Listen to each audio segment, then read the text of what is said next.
श्री राम जी अपने माता पिता के वचनों को मानकर वन की तरफ चले। महाराज भरद्वाज मुनि जी के आश्रम से 4 सेवकों को लिया और आज जब चारों सेवक लौट के आ रहे हैं, फिर निषाद राज ने उनको दंडवत किया। निषाद राज ने जाना कि श्री रामचंद्र जी का प्रेमी है, वे उस निषाद से आनंदित होकर वह तपस्वी अपने नेत्र रूपी दोनों से श्री राम जी की सौंदर्य सुधा का पान करने लगा। आज देखा कि राम जी की सुंदरता का अपनी आंखों में बसाकर और उसका रसपान करने लगा और ऐसा आनंदित हुआ जैसे कोई भूखा आदमी सुंदर भोजन पाकर आनंदित होता है। महाराज जिनकी छवि लाखों करोड़ों नहीं कई हजार गुणों में सबसे अलग है, क्योंकि श्री राम जी को किसी ने नहीं रचा। जो सृष्टि रचते हैं ब्रह्मा जी, उनके रूप श्री राम जी के रूप को उन्होंने भी नहीं रचा। वो ब्रह्मा से अलग अपने आप में स्वयं अजन्मा और जीवन में ऐसी उजली परछाई वाले जिनकी हमेशा परछाई भी उजली हो। श्याम शरीर में मेरे राम जी,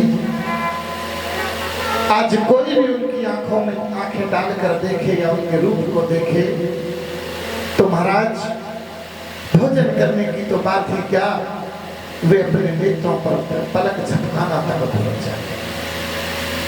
और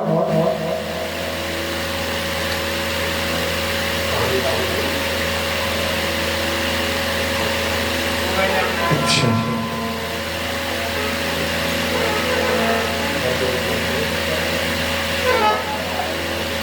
और जैसे कोई भूखा आदमी सुंदर भोजन पाकर आनंदित होता है, आज वह भी निषाद राज को पाकर ऐसे ही आनंदित हो। और कैसे भैया? तेरे तुमातु कहु सखी कैसे, जिन्ह पठे बनवाल राम लखन सिया रूप निहारी, होहि स्नेह विकल।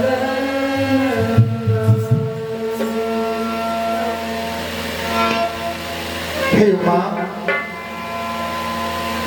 इधर गांव की स्त्रियां जहां भी ये युगल छवि युगल जोड़ी जिस गांव से होकर निकलती है, इस युगल छवि को जोड़ी को देखकर गांव की स्त्रियां आपस में विचार कर रही हैं और कह रही हैं, सखी कहो तो वे माता पिता कैसे हैं जिन्होंने ऐसे सुंदर सुकुमार बालकों को वन में भेजा। श्री राम जी, लक्ष्मण जी और सीता जी के रूप को देखकर सब स्त्री पुरुष स्नेह से व्याकुल हो जाते हैं और फिर अपने भाग्य की सराहना परमपिता ब्रह्मा जी को धन्यवाद के रूप में देते हैं कि वाह ब्रह्मा जी, हमने जीवन में आज ही इन आंखों का होना समझ पाया है।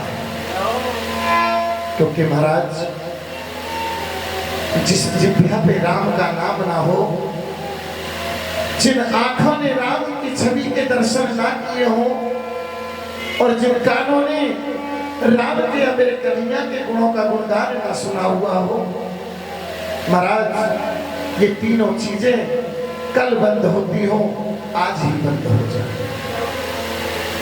क्योंकि जीवन में हमारा और आपका आपका जीवन राम से बनकर राम पर ही समाप्त हो जाता है।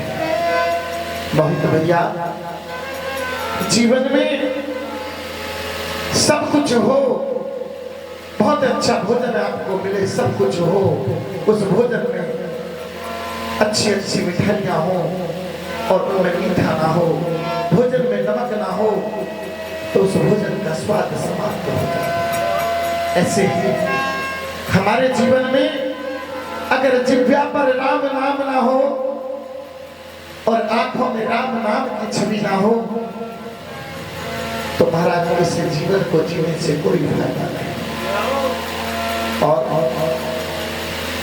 चाहे जीवन में गरीबी हो या अमीरी हो, हमेशा दाता के नाम में, राम के नाम में, मेरे सामरिया के नाम में अपने आप को व्यस्त रखना चाहिए, क्योंकि जो भी आपको मिला है वो तो राम जी की कृपा से मिला है। जो आपके भाग्य में था वो आपके लिए बहुत ज्यादा है।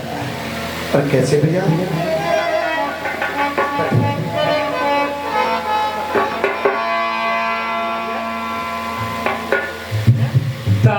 रघुवीर अनेक विधि सखहि सिखावन।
विद्वान बताते हैं इस मनुष्य शरीर के अंदर आत्मा और दोनों का और मन का निवास होता है। आत्मा और मन दोनों ही निवास करते हैं शरीर में। मन का स्वभाव चंचल, आत्मा स्थिर है। तो आत्मा का संबोधन मन से क्या?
महादेव जी कहने लगे भवानी, तब श्री राम जी ने सखा गुरु को अनेकों तरह से यत्न करके घर लौट जाने के लिए समझाया। महाराज, हम लोग राम कथा में आते हैं और कभी कभी ऐसा मन लग जाता है कि घर के किसी भी काम की याद तक नहीं रहती और दिन से रात कब परिवर्तित हो जाती है हमें एहसास ही नहीं होता। हम राम नाम के सहारे जब इतना समय गुजार सकते हैं तो वो पल कैसा रहा होगा जब स्वयं श्री राम जी रास्ते से चलकर जा रहे हों और उनके साथ जो चल के जा रहा हो उसे लौटने के लिए स्वयं राम जी कह रहे हैं। प्रसंग थोड़ा आगे का है। रामेश्वर पुल पर जाकर जब समुद्र पे जाकर पुल बांधा, नल नील आदि सब बानर पत्थर एक एक करके डाल रहे थे और राम नाम का सहारा लेकर पत्थर तैर रहे थे। महाराज, राम जी ने सोचा कि मैं भी जरा कुछ इनकी सहायता करूं तो पुल जल्दी से बन जाएगा। आज राम जी ने एक पत्थर लिया और महाराज उसको समुद्र के जल में जैसे ही छोड़ा, पत्थर वर्मा जी तुरंत से डूब गया। राम जी ने चारों तरफ देखा और बड़ा अफसोस मन करके कहा कि शायद पत्थर भारी था इसलिए ये मेरे हाथ से छोटा में टूट गया। और छोटा पत्थर लिया, 2-3 बार क्रम राम जी ने किया। जामवन जी देख रहे थे, आए कि महाराज जिसे आप छोड़ो वो भला कहाँ रुक पाएगा, उसे तो डूबना स्वाभाविक ही है। मेरे राम ने मेरे सामने में जिसकी बाहें पकड़ी, महाराज एक बार तो वो जल्दी से बाहें पकड़ता नहीं और जब एक बार वर्मा जी वो बाहें पकड़ ले तो फिर कभी छोड़ता भी नहीं। ऐसा है। और आज स्वयं श्री राम जी जिस सखा को समझा रहे हैं कि भैया तुम लौट के घर चले जाओ, क्या बीत रही होगी उसके मन पे, कैसे लौट के गया होगा वो अपने घर और कैसे उसने राम जी का साथ छोड़ा होगा। श्री राम जी की आज्ञा को फिर भी सिर चढ़ाकर उसने अपने घर को गमन किया। महाराज, जो दुनिया के संसार के रखवाले हैं उनको छोड़कर अगर इस बनावटी घर में आना पड़े तो महाराज जीने का कोई सिद्धांत ही नहीं बचता है। और आज वह साधराज का सखा राम जी से विदा लेते समय अपने मन पे पत्थर रखकर राम जी की तरफ से घूमा। और कैसे लिया?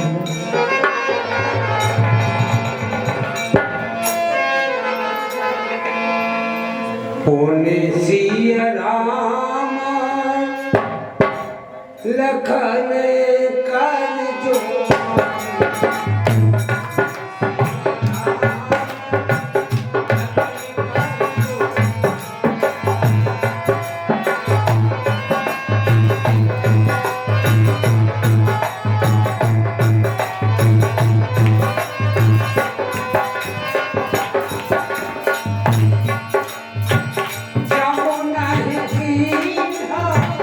जब नहीं की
प्रभु के सिवा कहीं दिल ना लगा।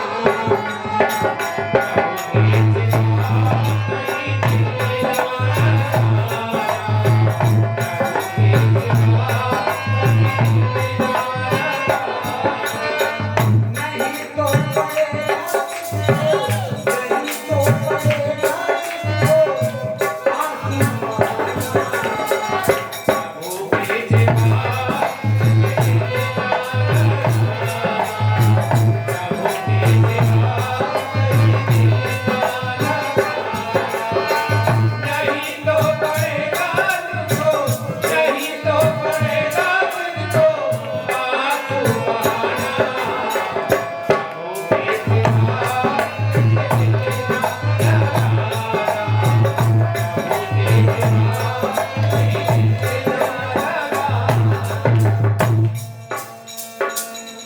चलो श्रद्धा के कुछ बेर चुन लें, कभी तो हमारे काम आएंगे, एक ना एक दिन हमारी झोपड़ी में भी राम आएंगे।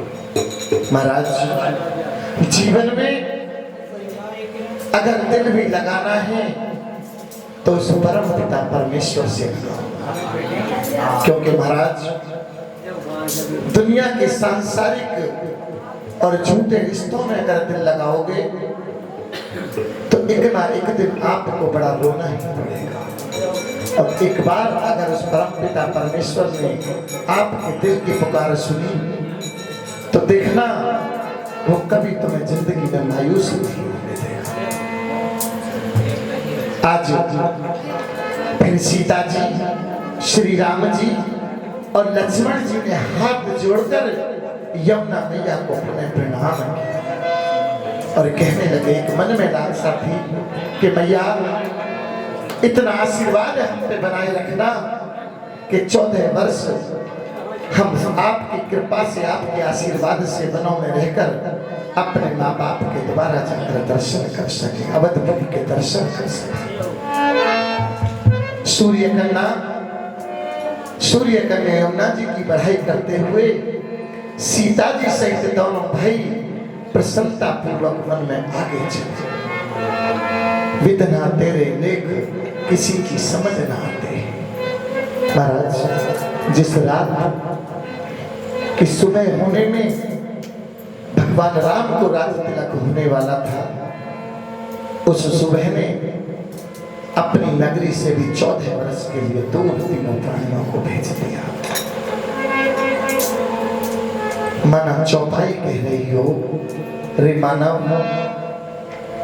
जब मैं राम होकर स्वयं अपने भाग्य का विधाता होकर मनुष्य शरीर में आकर मैं अपने भाग्य को न बदल सका तो मनुष्य तेरी औकात ही क्या है कि तू बेकार की बातों को लेकर अपने भाग्य को बदलने में लगा है। तेरे जीवन में जो सच्चाई है वो केवल एक राम नाम सत्य है, बाकी जीवन में सब कुछ जो रिश्ते नाते हैं वो सब झूठे हैं। कौन किसी का भाई, कौन किसी की माँ, कौन किसी का बाप, ये तो यहाँ के रिश्ते बने। असली रिश्ता तो हमारा आत्मा का परमात्मा से है, और जिसने उस रिश्ते की सार को जान लिया वह इस संसार के आवागमनों से छुटकर राम जी के चरणों में शरण लेता है। जय श्री राम।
भक्तों, एक भक्त की करुणा पुकार क्या,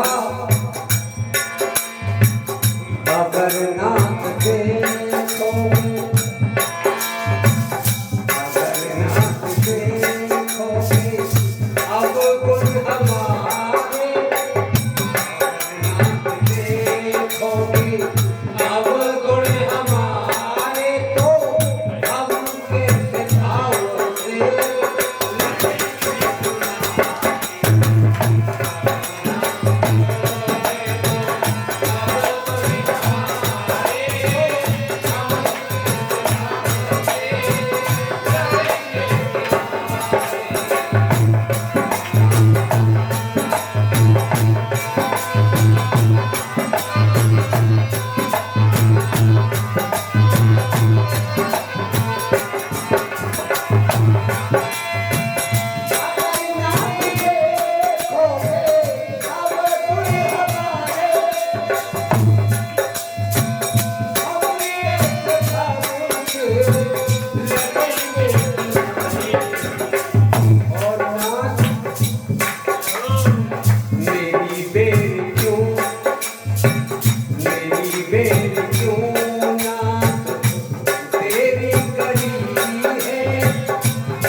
अब कुछ हमारे, तो हम कैसे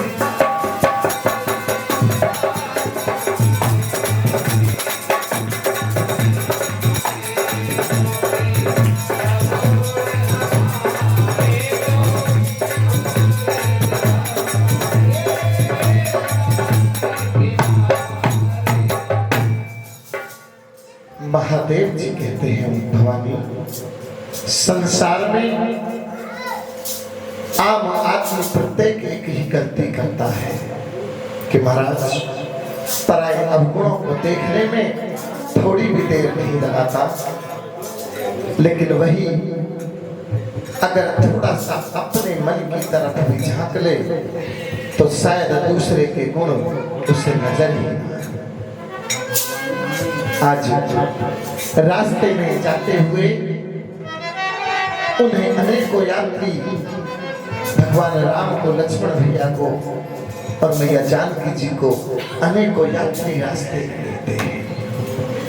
वे दोनों भाइयों को देखकर उनसे प्रेम पूर्वक कहते हैं कि हे नाथ, तुम्हारे सब अंगों में राज चिन्ह देखकर हमारे हृदय में बड़ा सोच होता है कि महाराज इतना सब कुछ होने के बाद भी, आप राजपुत्र होने के बाद भी इन मुनि वर्गल वस्त्रों में और नंगे पैर आप हम वनों में मारे हे नाथ, ऐसा कौन सा काम?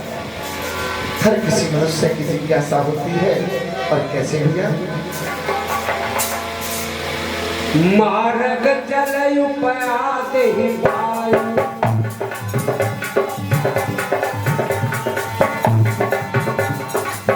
मार्ग चलयु पयाते ही वायु,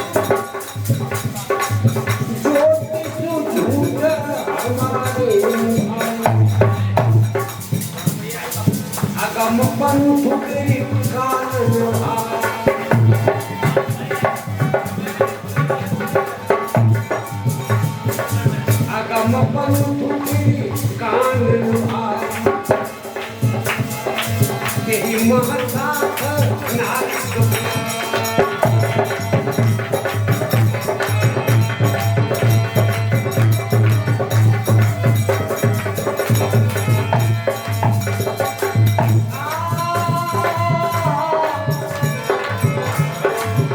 आदरणीय भक्तों, एक नवजात शिशु आया है इस घर के आंगन में। तो उसकी जो दादी माँ है श्रीमती संसा देवी शर्मा, वो गोद में लेकर उसे दुलारती है और क्या कह रही है।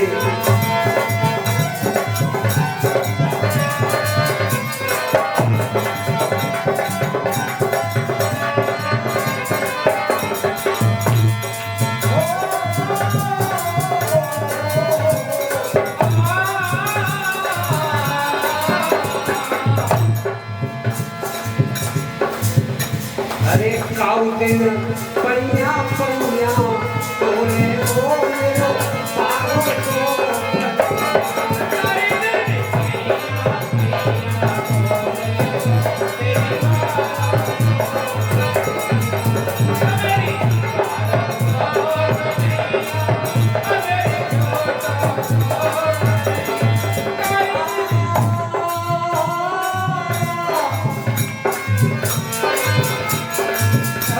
संगीत के कुछ गुण होते हैं।